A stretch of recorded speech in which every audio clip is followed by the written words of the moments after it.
welcome to my YouTube channel. In today's look, I'm going to show you how I got this fall inspired makeup look. Um, it's crazy because I wasn't trying to do a look like this, but for some reason I just always end up doing something like this. So I'm starting off with the color or the shade Jax. It's like a reddish brown color, and I'm focusing that in the middle crease area. And usually I start out with a transition shade, but lately I've been going in with like the deeper color and then working my way up from there. Then I'm taking this lighter shade, and I'm going to basically blend out that reddish brown color. um, you do whatever works for you. Some people start off with a lighter color, some people start with a deeper color. It just depends on your skill level and whatever makes it easier, I guess, for you. So can we just talk about how late I am with this palette? The colors marry so nice together. They blend into each other. It's not for 1 second. It didn't give me any muddy looks. It didn't give me any harsh lines because we don't want that. And um, it was just so easy to work with. So if you're a makeup artist or like you're a makeup influencer or a guru or whatever, or if you just freaking love makeup and you haven't got this palette, I highly recommend it. Okay, so I'm taking this taper blending brush by Morphe. I think it's a M507, and I'm working that color in. Okay, so here I'm just building that smoky black color on the outer crease area. I did this obviously to give some definition to the look. I didn't bring it all the way in. I just literally wanted to focus it more on the outer part of my eye. And this takes time. It's something that requires patience because you're going to be picking up colors and putting down colors. Sometimes you lose the color, like here you see I lost the brownish reddish color. It takes it takes patience, so just be patient with it because in the end you will be happy that you took your time. So here I'm taking my Belux Beauty band, and I love this thing because I'm so messy when it comes to makeup. Like I always get makeup on my myself. And then I'm taking these cut crease brushes from TG Supply. These brushes are so good. Like I mean, obviously you can buy a concealer brush and do the trick where you add the glue to it to make it flat.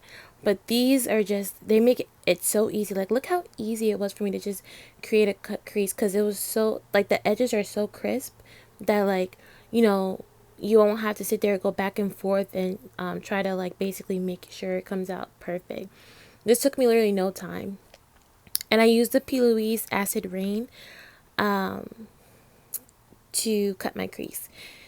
Just to let you guys know, you only need a little bit of this. I put a lot on my, it was my first time using it, so I took a lot out of the tube, but you only need a little bit. Then I'm going in with my James Charles Morphe palette. I really try to use my other palettes, but this palette is just so perfect. Like, it has all the colors, this is also a good palette if you are a makeup artist because you won't have to reach for other palettes because it has all the transition shades, all the colors. The shadows are so creamy and they blend well with each other. So honestly, clearly Morphe has something going on here because Morphe is just literally that makeup brand that you have to have at least a couple of their products. So now I'm just basically blending out the outer part of the eye to make sure all those colors come together. Yeah, so that shade, I'm basically just trying to make sure that there's no gaps in between. Also, I should have said this before, but when you're cutting your crease, make sure you tap off the excess because if you don't, it's going to be very patchy when you put on your eyeshadow. Now, honestly, I just put on a wing liner and some lashes and then boom, that was it. This is my favorite part. I love doing my face. I hate doing eyeshadow. I love doing my face because it's the fastest thing, it's the easiest thing. So now I'm going to just obviously moisturize with my First Aid Beauty. Then I'm going to color correct because I have dark areas on my face that I like to cover up. You don't really have to do this if you use like a full coverage foundation, but I think it's best because it cancels out any darkness. Go get you this foundation, by the way. This foundation, beautiful. It's a little too yellow for me. Like, it looks like mustard. It really looks like mustard on my skin, but when I blended it out, it was fine. But I think I have to get a different shade. So when I'm done with this, I'm definitely going to get something a little bit more neutral, not so warm and yellow. Then I'm just blending it out. Look at me being fake. I really don't use beauty blenders. I'm more of like a brush kind of girl. Now I'm taking this e.l.f. Camo Concealer. Actually, I'm lying. I didn't even use that. I used the Too Faced Born This Way concealer. This concealer is like freaking butter. Okay, it blends up beautifully. It takes no time to blend out. It doesn't matter what you use. If you use a beauty blender, if you use a brush, it doesn't matter. And it sets very well with honestly almost any powder. So if you have a couple extra dollars in your wallet, or you know what I'm saying, you want to spend a little bit more, definitely grab this. Grab one to conceal and one to highlight. So then I'm taking, please excuse us. Yeah, this is what I'm talking about. I get foundation, makeup, whatever, all over me. Like, I'm literally a hot ass mess.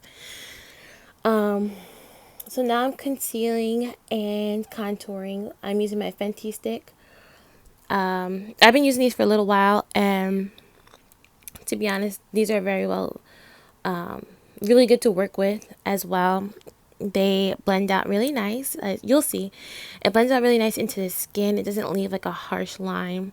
And like I said before, like when you're doing makeup, that's something that you want to avoid at all costs.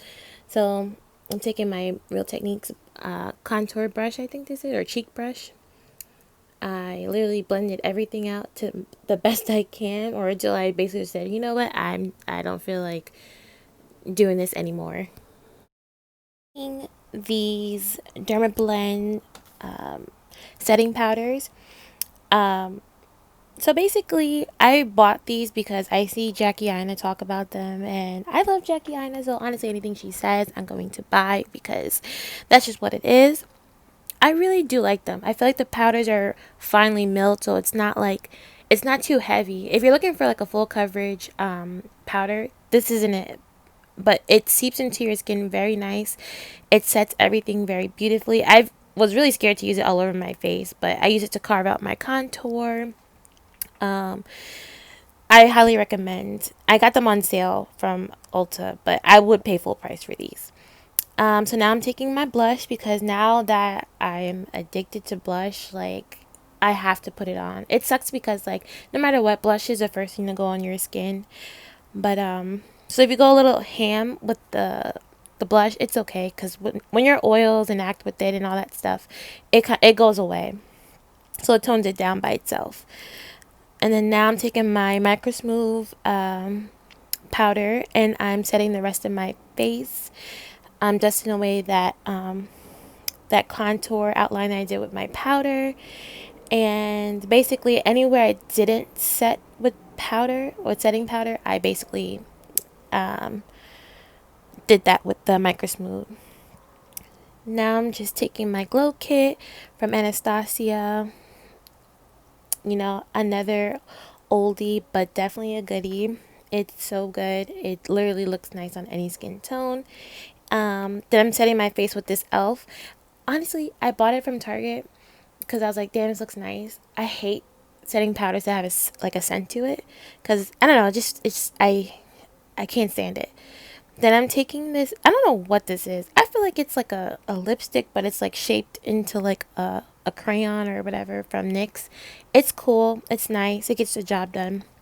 But yeah. Then I'm taking this Super Stay lipstick from Maybelline. Get it now before it runs out. Everybody's buying them for a reason. And then this part stinks because I was trying my best to tight line my under eye with this base, and I ended up poking myself right in the eye to the point where I started crying, like tearing. I wanted to put it in this video, but it was painful to watch. It was so painful to watch. But yeah. Then I'm setting that with a green shade from my James Charles palette.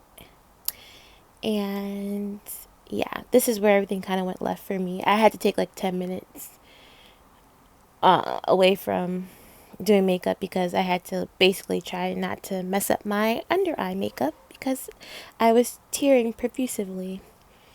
Then I'm just, adding a little bit of pizzazz or whatever, and making sure my under eye looks. This is important. I feel like a lot of people do skip that part. Under eye sets the look. Like, after you may have done a bomb halo eye cut crease, double wing cut crease, but the under eye literally makes, I feel like it kind of completes the look. Then I'm just adding some definition by adding some mascara to my lower line, making sure everything is set. I don't know why I didn't go anywhere after this. I literally took after I took a couple pictures, I went right to bed, washed this off, and went to bed. But yeah, and then I'm making sure the lashes are, there's no gap. And sometimes I like to do this because I don't really have like coarse, like my eye eyebrow hairs kind of like they stay in place for the most part, but I feel like this was necessary apparently. So I set my eyebrows with this NYX glue. It was literally okay. It's nothing spectacular. You can use anything else if you want. And I'm not gonna lie, that was it, guys. It was simple, cute, to the point, folly. You know, that was the vibe I was going for. And thanks for watching.